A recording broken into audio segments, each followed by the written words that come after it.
We have studied about what is the meaning of electrostatics. We have studied about what is charge and properties of charges and how to get positively charged body, negatively charged body and so on. Now, what kind of force exists between the charges? That is what we have to understand now. That is nothing but electric force. Of course, in the beginning we said that there are two types of electrical forces, that is attractive and repulsive. Whatever may be the nature, but what is the magnitude of electric force between two charges? That is given by one law called Coulomb's law. So consider a system of 2 point charges, because first we talk about point charges, then we go for continuous charge distribution. So consider two charges separated by a distance r in vacuum. Now, what is the amount of electric force between the two charges existing? And what actually Coulomb's law says is, if Fe is electric force or electrostatic force, better to say, because the charges are at rest. So electrostatic force between the charges is given by, it is directly proportional to product of charges, and it is inversely proportional to square of the distance. It is inversely proportional to square of the distance between the charges. So that here Fe is proportional to Q1 Q2 by R square, and here the proportionality constant what he has given is 4 pi epsilon naught Q1 Q2 by R square, where epsilon naught is permittivity of free space. Permittivity of free space, where the value of epsilon naught is given by 8.85 into 10 power minus 12. And what is the unit? From here if you take, the unit of epsilon naught is Coulomb square per meter square per Newton. And 1 by 4 pi epsilon naught, we will take it as one constant, because 4 is constant, pi is constant, epsilon naught is constant, which we represent with k, and the value will comes out to be 9 into 10 power 9, and the unit will become Newton meter square per Coulomb square. But let us just try to understand in a simplest manner what is exactly epsilon naught means. Permittivity means, or what it represents. Permittivity means the medium existing between the two charges will decide or will affect the amount of force existing between them. What amount of force? Electrical force amount. So the electrostatic force between two charges depends upon the charge, also the distance, also the medium. And that medium, depending upon the nature of the medium, there is one constant will come, and that constant only what we call it as permittivity. If there is a medium, that is permittivity of medium. If there is no medium, then permittivity of free space.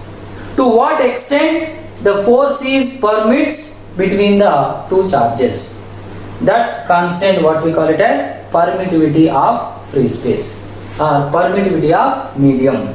And permittivity of free space value is this much, but permittivity of different medium is different, which depends upon their nature. So this is all about the magnitude of electrostatic force existing between 2 point charges separated by a distance r in vacuum. This is the amount of force. Of course, we will understand what if the vacuum replaced by some medium. That thing also we will understand. Also, we need to understand one more thing, that here we are talking about force, whether it is electric force or magnetic force, whatever may be the force. Force is always what kind of quantity? Vector quantity. There must be one direction. So we need to understand what is the direction of this electrostatic force? We have studied about Coulomb's law. We have taken the magnitude of electrostatic force between 2 point charges. Let us understand what kind of basic questions comes based on the Coulomb's law, simple equation K Q1 Q2 by R square. Here the very first question is electrostatic force between 2 point charges, each of Q separated by a distance R is F in vacuum. If charges are doubled and distance become half, what is the percentage change in force between them?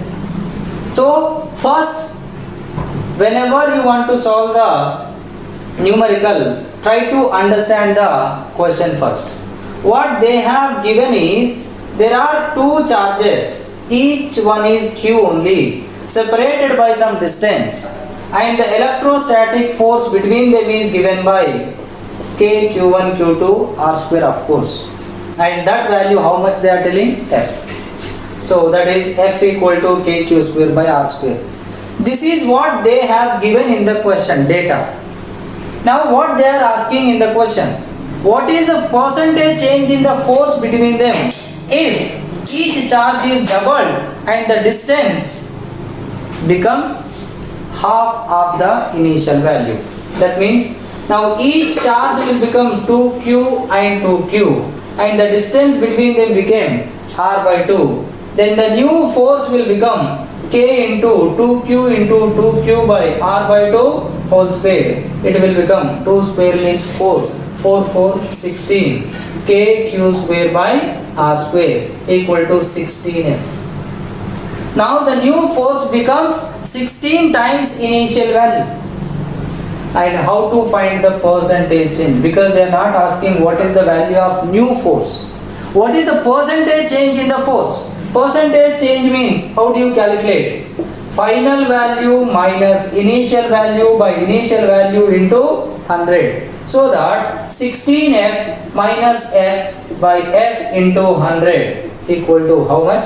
1500%. What is the percentage change in the electrostatic force between the charges now? 1500%. So here comparison, what is the initial situation, what is the final situation, so that what is the corresponding change in the electrostatic force between the charges.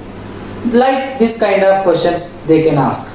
And one more question, we have studied about the concept of conduction.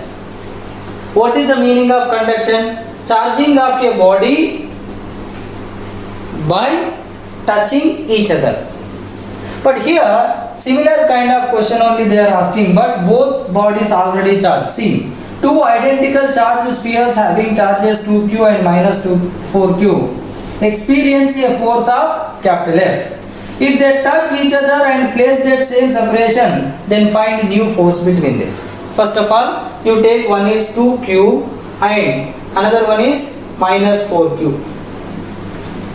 Don't consider the negative charge, negative sign while taking the magnitude, because magnitude always positive. So that the initial force between them will become K into 2Q into 4Q by R square. So that 8KQ square by R square. Now you touch both of them. Then what is the net charge after touching? After touching each other, the total charge will become 2Q minus 4Q. How much? Minus 2Q. The total charge is minus 2Q. Of course, we have studied that identical spheres means the charge will be distributed equally, shared between them equally. That's why no confusion. After separating, this resultant or net charge will be shared between them equally. How much it will become then? Minus Q minus Q. Now one is having minus Q, another is having minus Q. Now they are placed at same separation again. The initial separation is R, now the new separation is also R. But the force between them became different because the charge on each body is different now. Now the value will become K Q into Q by R square. How much? kq square by r square. So what is the new force? The new force is, if you compare with the previous force F dash by F, if you consider, the ratio will become 1 by 8. That means new force is very less, 1 by 8 of initial force. So these kind of questions also they will ask, simple basic questions based on Coulomb's law. Here the concept what we have used is completely one simple thing, that the electrostatic force between 2 point charges is how much? Kq1 Q2 by r square. So if you understand the question, then you can solve the question. But there is no big formula, there is no big calculation we are using. Just understand the question and apply the simple logic. So these kind of questions you can expect in the entrance point of view. We have studied about Coulomb's law, like what is the electrostatic force between 2 point charges. But there we have taken the medium between the charges is vacuum. But now sometimes question arises, what if the medium is present between the charges? Like other than vacuum, any medium is present. Of course, when air is present, that also we will approximately take it as vacuum. But other than air, if there is some medium like 2 charges placed inside the oil, any medium, then what kind of effect will be there on the electrostatic force between the charges? We have seen that electrostatic force depends upon permittivity of the medium existing between the charges. Like if you consider 2 charges Q1, Q2 separated by a distance r in vacuum, we have taken the formula that electrostatic force is 1 by 4 pi epsilon naught Q1 Q2 by r square. Now consider the same set of charges Q1 Q2 at same separation, but there is a medium. Now the force, the new electrostatic force between the charges will become 1 by 4 pi epsilon naught Q1 Q2 by r square, where epsilon is permittivity of medium. Epsilon naught is permittivity of free space, epsilon is permittivity of medium. So different medium has different permittivity because it depends upon nature of the medium. Now this epsilon we will define as epsilon naught times epsilon r, where epsilon r is called dielectric constant, which we also denote with K, or it is also called as relative permittivity. What is it is called? Relative permittivity. So that the permittivity of the medium increases by epsilon r times compared to permittivity of free space. So that the denominator value increases, the force value decreases.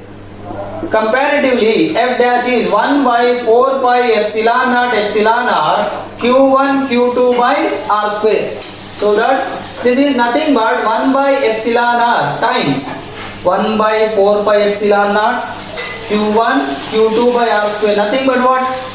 Force between the same charges in vacuum, that is F. So electrostatic force in medium will become F by epsilon r or F by K. So the force between the charges decreases by a factor K in the presence of medium. Or else same thing we can understand in a different way. We are studying about effect of dielectric on electrostatic force between 2 charges. Now consider the same thing whatever just now we have studied. Q1, Q2 separated by a distance r, but in medium having dielectric constant epsilon r or K. Now what is the force between the 2 charges? 1 by 4 pi epsilon naught Q1 Q2 by root K r whole square. Just now we have taken epsilon r, now we are taking it as k. Now if you compare this with the equation of electrostatic force in vacuum, that is 4 pi epsilon naught q1 q2 by r square. So here this is the term which is in place of distance between the charges. That means what is the conclusion is, if these two charges separated by a distance r in vacuum, how much force will act? Same set of charges q1 q2, if they are separated by root k r distance in vacuum, then the force between them is how much? 1 by 4 pi epsilon naught q1 q2 by root k r whole square. So this and this both are same.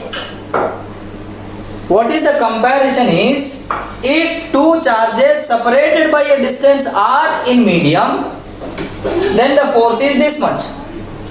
Same amount of force also exists between the two charges when they are separated by what distance? Root k r distance in where? In vacuum.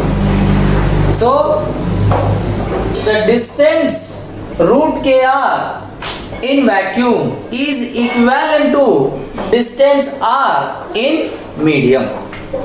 Why we are studying is, suppose sometimes questions will be asking like, if q1 q2 separated by some distance r and there is a medium existing up to some length, let's take for a particular length of t, the medium dielectric constant is k. Now what you can write is, the same system you can take it as q1 q2 separated by what distance now? Here r is the total distance between the two charges, t is the distance occupied by the dielectric. So what is the remaining distance? R minus t, that is the distance covered with vacuum, and t is the distance covered with medium. So r minus t is the distance in vacuum, r a. Now t is the distance in medium, but here we are talking that t distance in medium, nothing but r distance in medium is equivalent to root k r distance in vacuum. So t distance I can write it as root k into t in vacuum. Now the combination of vacuum and medium, I made it into completely wet vacuum. Now you can find the force easily, that 1 by 4 pi epsilon naught q1 q2 by what is the distance? R minus t plus root kt whole square. So sometimes the questions will be asked based on this thing also. This is what the effect of dielectric on electrostatic force. How to solve the numericals using Coulomb's law and vector addition. Let us consider one first question.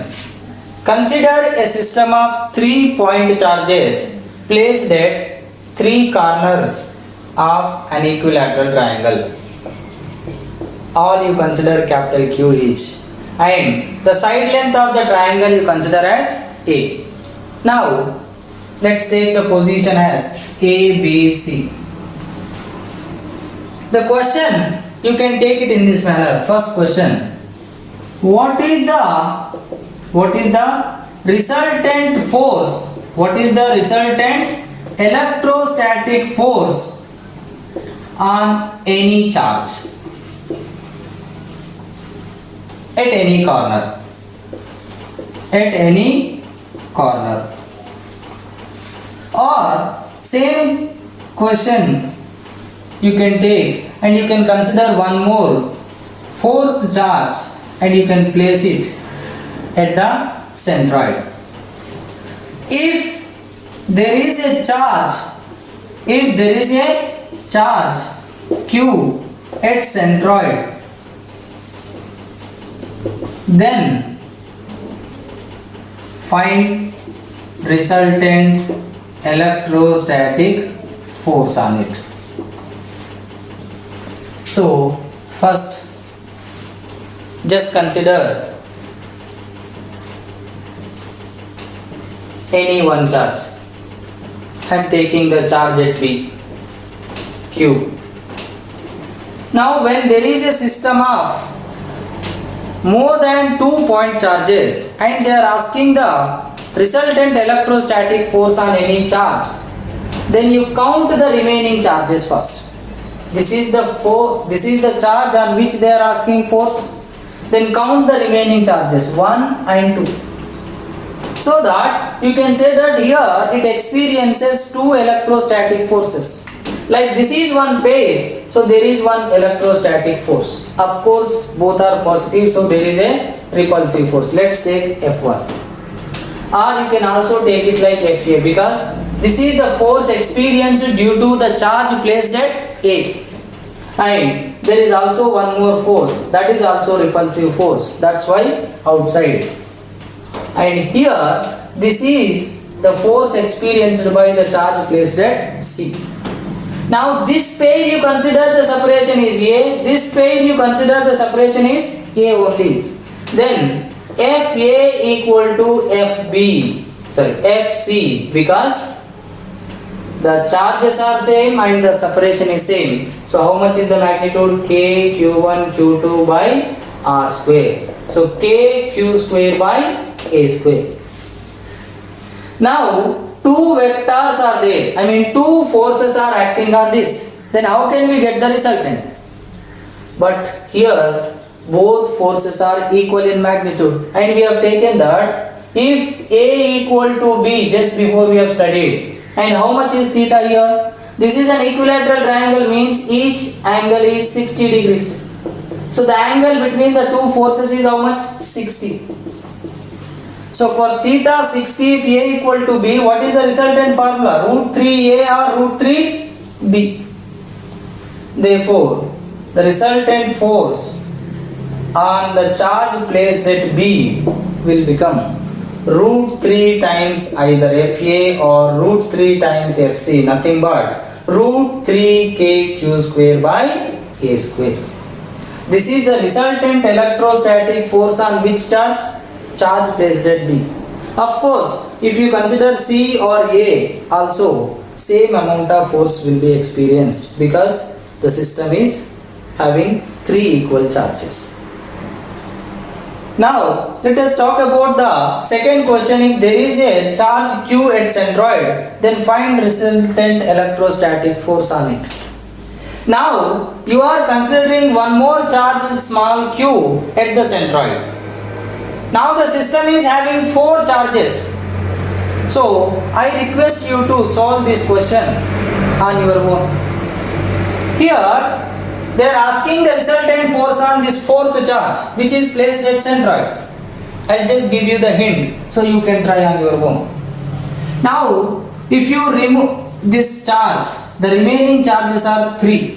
So this must experience how many electrostatic forces? 3. Now if you consider first pair, there is a repulsive force F1, and this one there is a repulsive force F2, there is a repulsive force F3, and the angle between them will become 120, 120, 120. Now how many forces are acting on the body? 3 forces. But you have to find one resultant, final resultant one. How to find the resultant if there are more than 2 forces? We have taken the formulas for 2 forces or 2 vectors. If there are more than 2 vectors acting at one point, then consider any 2 first and then find the resultant. Like these 2 you consider, these 2 you consider. Then the resultant you take it as one vector, and the third one you take it as another vector. Then find the resultant again. Then you will get the final resultant force. And here for the second question, the resultant force will become 0. So you please try it and try to get the answer. In the presence of external uniform electric field.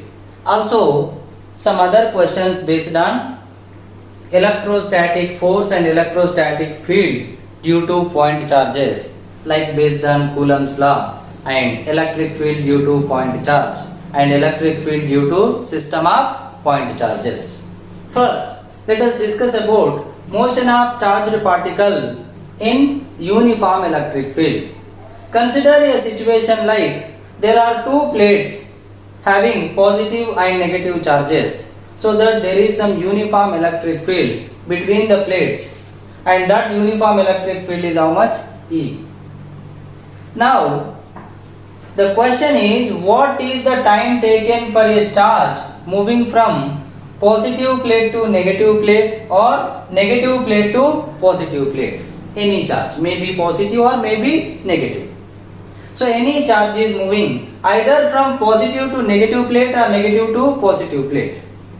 So if you consider there is a charge, let's take first positive charge, then the field always directs from positive to negative charge. So field is downward here everywhere. But if you consider one positive charge in the presence of external electric field, then it experiences an electric force. Not only positive charge, negative charge also. But positive charge experiences force in the direction that is Q into E. But negative charge experiences force in the opposite direction. Now, if you just take one positive or negative charge. If you take one positive charge and keep it at the positive plate, then it will come to negative plate due to this external or electrostatic force. Similarly, you take a negative charge and keep it on the negative plate, then it will move towards positive plate. And let us try to understand what is the time taken to reach from this point to this point, or this point to this point. I mean one plate to another plate. So whatever may be the charge, let's take a charge having magnitude Q. One thing is sure that there is some electrostatic force on both of them, that is Q into E. And you consider the mass of charge as m. Then what is the acceleration? Force by mass. Here charge is constant, electric field is uniform, so constant, and mass is also constant, so that acceleration of the charged body also constant. And we have studied kinematics, where acceleration constant means what kind of motion it will become? Uniformly accelerated motion. So we can go for three formulas: V equal to U plus AT, S equal to UT plus half AT square, V square minus U square equal to 2AS. So here this question is like connecting electrostatics with kinematics. Also there is a formula like we have taken from Newton's law, where acceleration equal to force by mass. Now here you have to find time. Then which equation you can use? S. Why? Because you know the distance between the plates. How much we have taken as D. So that when it moved from negative to positive or from positive to negative, the displacement covered is D. And starting from rest, so U is 0. Then acceleration is QE by M. Then what is the time? Substitute in this. D equal to U is 0 plus half A T square implies T equal to root 2D by A. Nothing but 2D. A is how much? QE by M. So 2D M by QE. Sometimes comparatively they can ask you whose time is more if you release one proton and electron. Electron from the negative plate and proton from the positive plate. Who will win the race, or who will reach the other end first? So that kind of question they can ask. Like if you compare now, the time taken to reach from one plate to other plate is depending upon D, M, Q, E. But D is same for both of them because both are moving through same distance. And here charge of proton and electron also same. Electric field is also same. But what is different? Mass. So T is proportional to root M. Therefore, for electron and proton, if we compare, time for electron by time for proton, if you compare root of mass of electron by mass of proton. And here mass of electron is less, so it takes less time. Mass of proton is more, so it takes more time. So comparatively, as Me less than Mp implies Te less than Tp. Like that, they'll ask the questions. So this is one kind of simple question. Also, they'll ask the question based on the same situation. Like, what if you project a charge? What if you project a charge in between the plates horizontally? I mean parallel to the plates. Then what happens? It performs projectile motion. So here we connected the electrostatics with one-dimensional motion, uniformly accelerated motion. Now we are talking about projectile motion. The charge perform projectile motion. So there also we can calculate few things, and let us understand how that situation will be and how to calculate and how to solve those questions. As we are discussing the case of motion of charged particle in uniform electric field, let us consider the other situation as I told you. Now, between the plates, you have projected a charge. You have projected a charge parallel to the plates. You have given some initial velocity. Let's take the initial velocity as u. If there is no other external force acting on the particle, then the particle should travel along the same straight line. There should not be any deviation. But what you will observe here is, it will deviate like this. So it is slowly bending, like we have seen horizontal projectile motion. When you throw a body horizontally with some initial speed, due to gravitational force, it slowly bends and takes parabolic path. Same way here also, as you projected horizontally, there is one acceleration just before we have seen. What is the acceleration? QE by M. At every point it acts, constant acceleration, so that the body keep on bends downward, so that at any point after time t, at any point after time t, it has some y velocity, it has some x velocity. Also, this is the starting point. It will cover some x displacement. Also, it will cover some y displacement.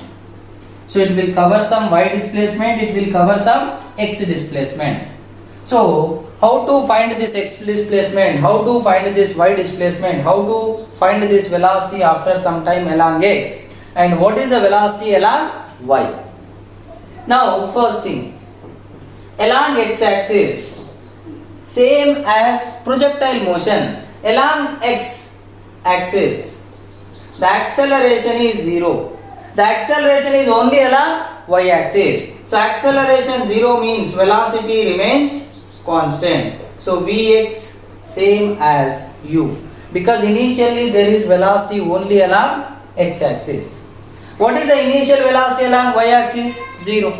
Then along y axis, when you consider, acceleration is constant. So what is the final velocity formula? U plus at. So Vy equal to, what is the initial y velocity? 0, because the velocity initially is only along x axis. So that is 0 plus a into t. So Vy equal to QET by m. Now what is the x displacement? So along x axis, velocity constant means what kind of motion? Uniform motion. For uniform motion, what is the displacement formula? Velocity into time. And what about y axis? Y axis acceleration constant means displacement formula is what? Ut plus half a t square. So u is 0, so half a t square. So that if you substitute a value, q e t square by 2m. QE by m is acceleration. So this is x displacement, this is y displacement, this is x velocity, this is y velocity. But sometimes they'll also ask you, suppose the total length of the plate, each plate is L, and of course the distance between them is something d. Now you have projected a charge with an initial speed u, then slowly it will bend and it will deviate. So there is a deviation, total deviation, net deviation, how much? Y. Then how do you calculate this one? So same thing here, you can substitute. But what is the time? So time is x by u. What is x? X displacement. How much displacement it has taken before coming out of the plates? It has travelled the total length of each plate. How much it is? L. So that L by u. Then meanwhile, what is the y displacement? Y equal to QE by 2m into L by u whole square. This is the y deviation. So based on this, they will ask questions. Suppose for example, to make you understand, let me explain that consider a charge is projected in this manner. Now another charge also projected. Two different charges projected having same charge. Two different particles having same charge, they projected with some speed. Then there is a deviation for first particle, that is QE by 2 m1 L by u1 whole square, and y2 is QE by 2 m2 L by u2 whole square. If charges are also not same, then you can take q1 q2. Then comparatively you can take the ratio y1 by y2, like whose deviation is more. Then what is the ratio will become q1 by q2, q1 by q2, and here inversely proportional to mass, so m2 by m1, and inversely proportional to square of the velocity, so that u2 by u1 whole square. Yes sir. Now if q1 equal to q2, m1 equal to m2, u1 equal to u2, then deviation is also same for both the charged particles. Now if q1 equal to q2, m1 equal to m2, but not velocities, initial kinetic energies are equal, suppose. What is the meaning of kinetic energy? Half m u square. Therefore k1 by k2 equal to m1 by m2 into u1 by u2 whole square. Then k1 equal to what? K2. Then you can take k1 k2 get cancel, you bring this side. m2 by m1 equal to u1 by u2 whole square. Try to understand properly. See here, the condition now is not velocities but kinetic energies are equal. When kinetic energies are equal, if you take the ratio and if you cancel k1 k2, then bring this m2 and m1 this side, so m2 by m1 equal to what? u1 by u2 whole square. Then here in case of y1 by y2, q1 by q2, m2 by m1, what I can write? u1 by u2 whole square times u2 by u1 whole square. Then charges are same, I said, so they will get cancelled. Masses are same and kinetic energies are same. But here u1 square get cancelled, u2 square get cancelled. So what is the ratio? 1. Even if initial speeds are same, then the deviation is same. Even if the kinetic energies are same, then also deviation is same. Even though the masses are not same, because in this expression there is no need of mass. When you consider the kinetic energy with different masses also, you are getting the same deviation. So two charges of equal mass with equal speed, or two charges of different mass but equal kinetic energy also get same amount of deviation. And the last and final one. Now first is what if initial speeds are same. Second one is what if initial kinetic energies are same. The third one, what if initial linear momentum is same, P1 equal to P2, so that M1 U1 equal to M2 U2. Then M2 by M1 equal to U1 by U2.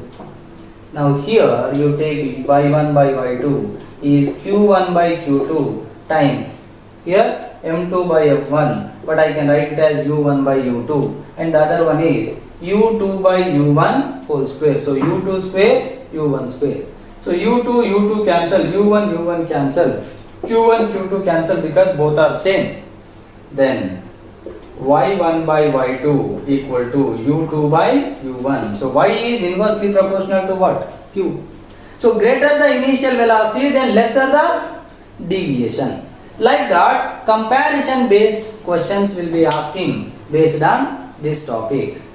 But this kind of connectivity between different chapters is one of the crucial thing, one of the important and difficult thing in physics at entrance level. So try to solve, try to understand logically and sensibly. So we have discussed about the motion of charged particle in uniform electric field. Now let us discuss 2-3 more questions based on this electrostatic force, like application of Coulomb's law for a system of point charges and finding electric field due to system of point charges. In that way, let us consider one question that there is a system of 5 point charges, each of value q, placed at the vertices of a hexagon having side length L. Now at the center we need to find the resultant electric field. So here if you understand properly, one way you can understand that these two are at opposite corners, they are at same distance. If this is L, then this is also L, and now this field at this point, this field at this point are equal and opposite. This is away, so both are equal and opposite, so they will get cancelled. Similarly these two will get cancelled. So this is the only field which cannot get cancelled, so that the resultant field will be in this direction. Even though there are 5 charges, these two get cancelled, these two get cancelled. Now the system is like only one charge. So the resultant electric field due to this one single charge is how much? Kq by L square along this direction. Or else you can understand the same question in another logic. What happens if there are 6 charges? What happens if there are 6 charges? Q, Q, Q, Q, Q. Here also one Q is there. Then these two get cancelled, these two get cancelled, these two get cancelled. Then at the center the resultant field is what? 0. That means if there are 5 charges, then the field is not 0. If there are 6 charges, then the field is 0. That means whatever field produced by these 5 charges is equal in magnitude and opposite in direction of this single charge. That means if there are 5 charges, then the system is equal to, like, there is 1 charge, but this field is equal in magnitude to this field but opposite in direction. So this field is away from it. Then these 5 charges system field must be in opposite direction. So this is the resultant field direction, and how much it should be? Kq by L square. So you can understand in either way. But this is like the questions based on what? System of point charges. So let us see 1 or 2 more questions based on similar concept, like system of point charges. We have studied about Coulomb's law and we have solved basic questions on Coulomb's law. We also studied superposition, and let us try to understand one of the important model based on Coulomb's law, where we have to solve the question using resolution of vector, or you can say like laws of motion basics. Also, same question they'll also relate with fluids like buoyancy, force of buoyancy also. So what is that kind of question? Let us try to understand. So that is, the question is, two non-conducting threads attached to two spherical bobs are each of mass m hanging from same point. The point of suspension for the both the strings is same.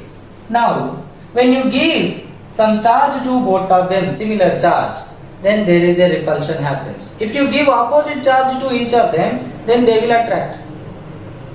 Then there will be no question here. If you give same charge, then they will repel and they will come to in a equilibrium position at particular distance, like here as I have shown. So the balls repelled each other and they move apart and they come to an equilibrium. But here most of the times they will give the condition that theta is very small. So what is the approximation we will take? When theta is very small, tan theta we take approximately equal to sin theta.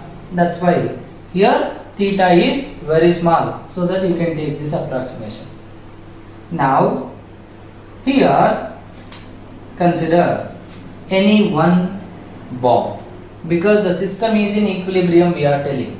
Under equilibrium, if you take either of the bob and if you draw the free body diagram, how many forces are acting?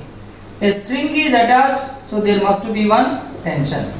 There is a mass, so mg, and these two are having charges, so there is one electrostatic repulsion. Now here this is angle theta, so that here this is the line and it is making angle with vertical, so this angle is theta. Now similarly, if this is theta, then this is also theta. Now this is in equilibrium means, how do we solve the question related to equilibrium? We have studied in laws of motion chapter that you consider one x-axis and you consider one y-axis and go for resolvation of forces which are not along x and y. Fe along x, mg along y, but tension is not along x, not along y, then you will go for resolution. So that one component will come t cos theta, another component will come t sin theta. So vertical component is t cos theta and here t sin theta, and this is Fe and this is mg. Now it is in equilibrium means x must be balanced as well as y direction must be balanced, so that Fe should be equal to t sin theta and mg should be equal to t cos theta. Let's take equation 1 and 2. Now you divide 1 with 2. So 1 with 2 means sin theta by cos theta. T get cancel, equal to Fe by mg, implies tan theta equal to Fe by mg. This is like one formula in this case. Like they can ask, what is x? What is x if the system is in equilibrium under the condition theta is very small? Then how do you calculate? See, take this right angle triangle. This is one right angle triangle and this is length of each string. They will mention something. Let's take it as L. This is L and this is x. So this is x by 2. Now this is theta. Here we have tan theta, but tan theta is opposite by adjacent. We don't know this one. So that's why here, as theta is very small, sin theta is approximately equal to tan theta. That is equal to how much it will become? Opposite x by 2 by L. So that tan theta equal to x by 2L, where x by 2L equal to Fe by mg. What is Fe? Fe is electrostatic force between them. According to Coulomb's law, what is it? 1 by 4 pi epsilon naught Q1 Q2. That means Q into Q square by x square. Now you substitute here x by 2L equal to Q square by 4 pi epsilon naught x square. So that if you cross multiply it, x into x square x cube equal to Q square 2's are cancel, L divided by 2 pi epsilon naught. So what is x will become? X will become this whole power 1 by 3. So this way you can find the equilibrium distance. If they give equilibrium distance, you can find the equilibrium angle. The angle made by any string with vertical. So this is one of the important model. Now the question also can be asked in this manner. If the whole setup is immersed in dielectric medium, some liquid having some dielectric constant K, then the system is in equilibrium. Then what happens? Is there any relation between the dielectric constant and density of the liquid? That is what we have to understand. Now let us try to understand the same thing whatever we discussed just now. That is, if the whole setup is immersed in a liquid having some dielectric constant K. So here, if you consider the free body diagram of the same bob, now mg, let's take the volume of the bob is V, density is rho g, mass is volume into density, and it is inside the liquid. There must be some buoyancy, force of buoyancy. What is the force of buoyancy formula? Volume inside density of the liquid into g. So here sigma is density of the liquid. Now here there is some electrostatic force and here some tension, and this is theta. Now this component is t cos theta, this component is t sin theta. But here one thing you remember, that they'll ask you sometimes what is dielectric constant or what is the relation between K, rho, sigma, under one condition, that if theta remains constant even after immersing in liquid. Even after you immersed in liquid, suppose theta remains same. That means now tan theta dash equal to Fe dash by mg. But here not just mg. What additional force is there? V rho g minus force of buoyancy. Because see here t cos theta plus b, and here mg, and here Fe, and here t sin theta. Earlier t sin theta is Fe, here also t sin theta Fe. But t cos theta was mg, now t cos theta will become mg minus b. So that tan theta will become this Fe dash by mg minus b, where theta dash is nothing but theta we are telling, and Fe dash, what is the force in dielectric? We have studied already effect of dielectric. What is the electrostatic force inside the dielectric? It decreases by a factor of dielectric constant K. So that here tan theta equal to Fe by K, mg is V rho g minus V sigma g. But what is the earlier formula? Tan theta equal to Fe by only mg, nothing but Fe by V rho g. Now Fe get cancelled. So here 1 by K V rho g, I will take it common. So 1 minus sigma by rho equal to 1 by V rho g. So V rho g cancel. See what I have done is, tan theta in the new situation is Fe by K times V rho g minus V sigma g. But same tan theta we have calculated earlier, that What is that? Fe by mg, where mg is nothing but v rho g. So here the equation comes u 1 by k equal to 1 minus sigma by rho, or else k equal to rho by rho minus sigma.